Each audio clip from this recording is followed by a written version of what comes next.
Fala Itaquá, eu sou a Júlia e está começando mais um episódio do podcast da Pref. Hoje vamos falar sobre o Cadastro Único, importante ferramenta que coleta dados e informações para a inclusão da população em programas de assistência social.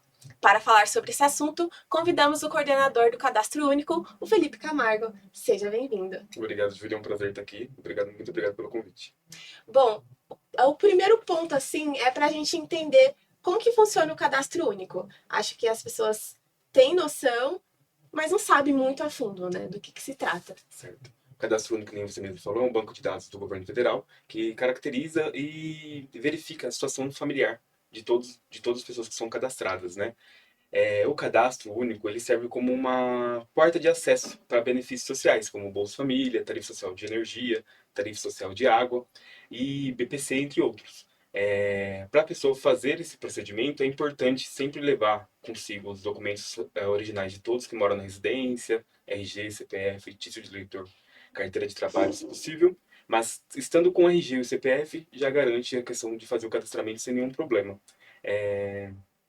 E o cadastro ele serve mais para isso, para acessar a ponte de acesso entre a população e os benefícios sociais.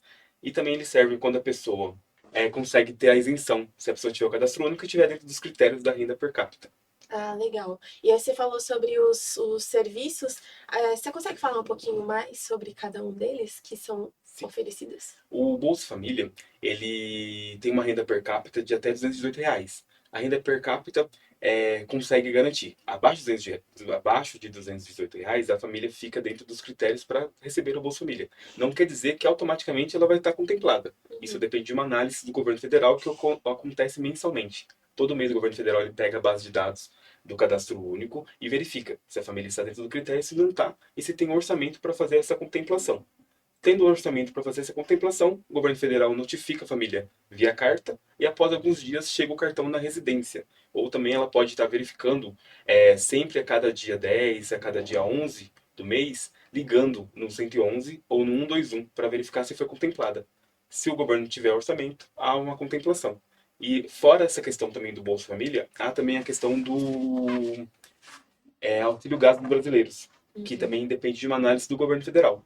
Essa contemplação já é um pouco mais complicada devido à questão que tem vários critérios, que é quantidade de quantidade de membros familiares na residência, se a pessoa tem criança ou não tem, se há alguém com deficiência na casa. O programa Bolsa Família tem a questão da renda per capita, mas não é somente a renda per capita. Para a pessoa continuar recebendo benefício, é necessário que a criança e o adolescente permaneça frequente na escola. Tem uma frequência na escola e tem também um acompanhamento na unidade básica de saúde, bimestralmente. Esse acompanhamento, que aí é uma das condicionalidades do governo federal para poder fazer o pagamento do benefício. Caso isso não ocorra, o governo federal ele manda uma advertência para a família para ela poder seguir fazendo esse acompanhamento, que é, querendo ou não, uma garantia de direitos. O Bolsa Família é dado para as pessoas manterem as crianças na escola e manter as crianças em todo o acompanhamento nutricional, que é uma garantia que o governo estabelece. Certo. E tem uma média de quantas pessoas são atendidas mensalmente? Sim. Mensalmente, a gente atende em torno de 3.500 famílias, com atualização e novo cadastro, com inclusão. Diariamente, é em torno de 200 famílias atendidas. Caramba, bastante. Sim. E aí, são essas 3.000, né, mensalmente, mas já tem uma média de quantas pessoas são cadastradas? Quantas? Sim. Itaquá, no momento, a gente está com 70 mil famílias cadastradas e em torno de 170 mil pessoas. Certo. A questão dos atendimentos. Tem o atendimento dividido com os CRAS, né? E qual é a diferença entre esses dois equipamentos? Certo. O CRAS, ele trabalha com a questão de acompanhamento familiar. Lá é a porta de acesso, né, da família, a questão da assistência social. E lá ele consegue colocar a família em acompanhamento familiar através do PAIF, consegue fazer o agendamento para a questão do cadastro único, consegue também explicar para a família a questão do benefício, se o benefício está bloqueado, se o benefício está liberado.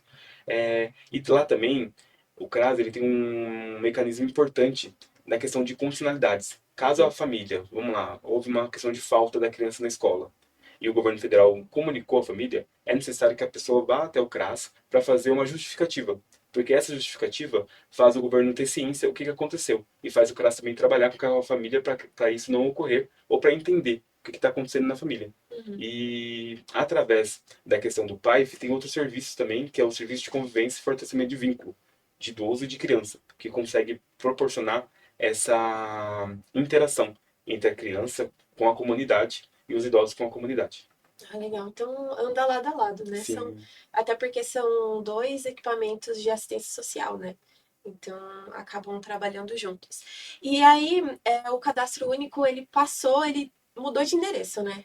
Então, como que você avalia assim a diferença estrutural entre o agora e o antes? uma grande diferença referente à estrutura que a gente estava antes. Antes a gente não conseguia atender a quantidade de pessoas que a gente atende agora no momento. Então agora a gente tem 3 guichês de atendimento que a gente consegue proporcionar um atendimento com qualidade, com conforto e uma questão de agilidade na questão do atendimento, agilidade e atenção. Temos também a questão do cadastro único móvel. O cadastro único móvel, ele veio nesse momento para auxiliar, para a gente conseguir chegar naquelas pessoas que não conseguem pegar uma condução e vir até o centro, e consegue fazer a atualização ou a inclusão cadastral no próprio território, que a gente faz umas parcerias com a escola, com a UBS, para poder atender ao lado, que assim facilita a questão da inclusão cadastral das famílias que mais precisam desta ferramenta. E temos também uma questão da visita domiciliar. A visita domiciliar segue no caminho de a pessoa não consegue, tem problema de locomoção para chegar até o CRAS ou tem problema de locomoção para chegar até a unidade do centro. A gente vai, agenda uma visita e vai até a residência para poder fazer essa visita, para ser mais cômodo para a família. Uhum. E aí nessa visita é o mesmo procedimento do cadastro único, Isso mesmo. de da questão Ah, cadastral, da. Isso mesmo, na visita a gente leva a questão do caderno, do formulário de cadastramento, a gente faz lá todas as perguntas na residência, e esse cadastro feito na residência fica um cadastro até mais completo para o governo federal, que é um olhar do técnico na própria residência, caracterizando toda a questão da vulnerabilidade da família. E a gente sabe também que o trabalho aqui em Itaquá, ele está crescendo, está avançando bastante, e a gente tem um número muito bom de cadastrados, né? Então, isso mostra que a gente consegue auxiliar bastante a população. Então, como que é esse sentimento de ver um trabalho evoluindo, né? De alcançar um ranking muito bom nacional, na região? É um sentimento muito bom, um sentimento de satisfação, por ver a gente conseguindo atender tantas famílias, tanto na questão de benefício e tanto na questão de famílias cadastradas. É, por eu vir de uma família que era beneficiária da questão do Bolsa Família, ver tantas famílias conseguindo ter esse benefício e conseguindo ser um pontapé para a pessoa sair daquela questão da vulnerabilidade, isso é um momento de muita gratificação, tanto para mim quanto para os nossos colaboradores que fazem o cadastro dia a dia. Uhum. E você falando dessa parte pessoal assim, foi algum estímulo para você trabalhar no cadastro único, por exemplo? Sim, a gente passa a entender melhor o que é, né? Tipo assim, a gente Sim. vê lá que o benefício ele é necessário, não é algo que as pessoas estão querendo, tipo, sobressair ou querendo ter um benefício. Não, muitas vezes é uma questão de vulnerabilidade mesmo, que a pessoa precisa daquilo lá. E Uhum. aquele valor, muitas vezes é o alimento. É o alimento da pessoa, é uma questão de, tipo assim, se não tiver aquele alimento, se não tiver aquele dinheiro, não tem alimentação. Muitas vezes é uma ajuda para pagar um aluguel, senão a pessoa não vai ter residência para morar. É algo Uhum. essencial na questão das famílias. E aqui em Itaquá, a gente já conseguiu desde quando eu estou aqui na gestão, a gente saiu de 18 mil famílias para mais de 30 mil famílias contempladas. E você falou também, né, de que é importante para as famílias. De que modo você vê isso no dia a dia mesmo? Porque a gente vê muito as pessoas conseguindo o benefício ou as pessoas sendo cadastradas, mas o contato ali que vocês têm com a população, como que é a retribuição, assim, sabe? Que quando você vê que a pessoa está feliz por estar sendo ajudada.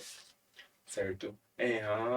A devolutiva que a gente tem da população é muito legal. A questão de eles entenderem essa questão desse mecanismo e dessa ajuda que o governo dá referente a isso, e eles ficam muito gratos, ficam muito felizes e muitas vezes eles chegam assim, você me ajudou muito, e muitas vezes a gente nem lembra, porque é tanta É gente muita que passa gente. que a gente não lembra, Sim. mas a gente fica muito feliz de poder ajudar e contribuir para ela ter Aham. esse acesso a essa política tão importante. Sim, só da pessoa lembrar de você também, Sim, né? Já é muito importante. E voltando nessa questão do CAD móvel, é, nesse CAD móvel vocês também passam essa explicação de como que funciona? Porque tem gente que não sabe, né? Às vezes o familiar comenta que fez o cadastro e aí vai repassando de sim. uma pessoa para outra. Mas quando tem esse CAD móvel, que é itinerante, né? Vai passando por vários bairros, as pessoas começam a ter mais consciência do que se trata também o programa, né? Isso mesmo, é importante que a cada dia mais as pessoas estão tendo consciência o que é o cadastro único e o que é o Bolsa Família. Que Uhum, muitas vezes as pessoas pensavam que era uma coisa só, e não é. sim, O cadastro único é uma ferramenta importante que tem vários outros mecanismos de políticas públicas envolvidos. Então, e o Bolsa Família é algo de benefício. É bom que a pessoa entenda assim, eu não consegui o Bolsa Família. Aí a gente explica para a pessoa, a senhora não conseguiu devido isso, isso, isso. Mas a sim, senhora consegue uma tarifa social de energia, a senhora consegue uma tarifa social de água, a senhora consegue a carteira da pessoa idosa. Ou a senhora tem 65 anos, a senhora consegue dar entrada no BPC, que é o benefício de prestação continuada. E a gente sempre orienta, caso dúvida referente a benefício, procura o CRAS mais perto da residência, para o CRAS poder estar auxiliando e explicando todos esses benefícios. você falou dessa confusão de que as pessoas acham que o CRAS e o cadastro único são a mesma coisa, essas coisas. E o pessoal também tem muita dúvida em relação é, à cesta básica, Sim. né? Não, não faz parte do programa, né? Isso, não. A cesta básica ele é um benefício eventual. Esse benefício eventual é concedido através de um atendimento técnico. O técnico ele vai, analisa a situação familiar e concede aquele benefício por um certo período, de acordo com a vulnerabilidade da família. Uhum, Possa ser que a pessoa vai lá querendo apenas a cesta básica e o técnico ele avalia que não tem necessidade naquele momento. Ou a pessoa recebe um Bolsa Família, então ela tem uma renda. Então sim, eles sempre priorizam o atendimento técnico mesmo, com o técnico da unidade, e prioriza a questão daquelas pessoas que não têm, que infelizmente ainda não conseguiu ser atendido pelo programa Bolsa Família ou não tem nenhum tipo de renda, que é a família que mais precisa naquele momento. E eles fazem um trabalho pelo PAIF continuado, pelo menos de uns 3 meses, para verificar como pode emancipar aquela uhum, família, encaminhando ela para a Secretaria de Desenvolvimento Econômico, para a questão de emprego, encaminhando para algum lugar que ela consiga, ou encaminhando também exclusivamente para o CRAS, para o Cadastro Único também, quero dizer, para poder fazer o Cadastro Único e verificar se o governo federal contempla ela na questão do Bolsa Família. uhum. Até esse período, o técnico ele meio que ele analisa a situação e verifica se vai conseguir conceder esse benefício eventual por um mês, por 2 meses ou por 3 meses. Bacana. E esse técnico, ele pode ser solicitado Né? por qualquer O técnico unidade? ele está lá na unidade do CRAS, né, que é o assistente social, que ele vai verificar. Uhum, Chegou lá na unidade do CRAS, falou com o atendente, preciso passar com o técnico da unidade e explicar a situação familiar. Aí o próprio técnico vai avaliar se vai colocar aquela pessoa em acompanhamento familiar, se vai colocar aquela pessoa para fazer parte do PAIF. Que muitas vezes lá naquele atendimento consegue pegar lá, a família tem crianças, então consegue encaminhar aquelas crianças dela para o serviço de fortalecimento de vínculo, que é para poder garantir essa proteção em toda a família. perfeito. Então, para finalizar, qual que é o endereço lá do cadastro único, o telefone? Certo, o endereço está na rua Cônego Matheus Dereski, número 74, na Vila Zezuíno. O telefone é o 4753-4483. As pessoas podem agendar tanto por telefone ou também indo na unidade do CRAS mais próximo da residência. Mais um episódio ficando por aqui. Pessoal, obrigada pela sua participação. Obrigada a você também que nos acompanhou até agora. Continue nos acompanhando a todas as notícias, todas as novidades em nossas redes sociais e até a próxima!